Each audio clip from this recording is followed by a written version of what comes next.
Bonjour, pas une once d'optimisme dans vos journaux ce mercredi avant l'ouverture du sommet européen sur la crise financière. Le Monde annonce des jours fatidiques. La Tribune diagnostique une Europe en morceaux. La Croix estime qu'il faut sauver l'euro pour sauver l'Europe.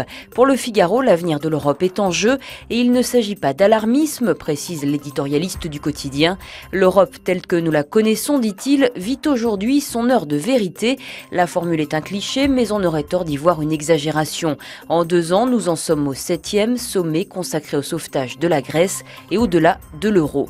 Le Monde non plus ne sous-estime pas le sujet avec une édition spéciale de 10 pages. Le journal fait le point sur le ralliement de la France aux positions allemandes, sur les acteurs clés de la crise et publie le point de vue du philosophe allemand Jürgen Habermas.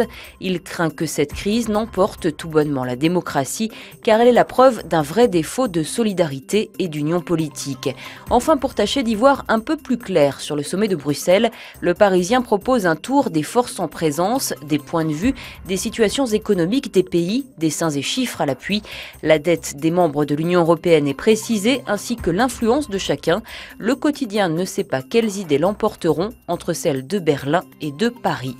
Libération est un des seuls quotidiens à ne pas faire sa une sur la crise. Il préfère l'intimité des chambres d'hôtel. L'affaire Carlton à Lille est un nouveau coup dur pour DSK et ses ch'tis copains, estime le quotidien.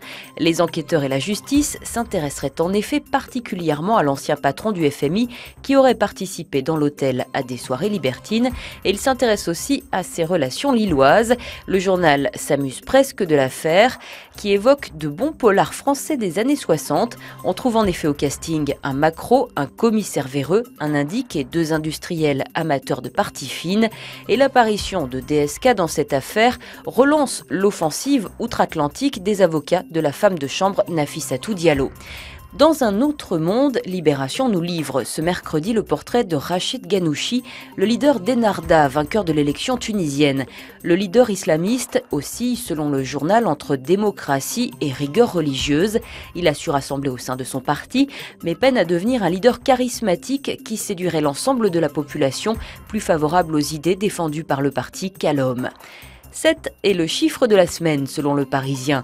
Lundi prochain, nous serons 7 milliards d'humains sur Terre. Cela fait 1 milliard de personnes en plus en seulement 12 ans, précise le quotidien. Dans cet article, on apprend aussi que le 7 milliardième bébé portera un nom.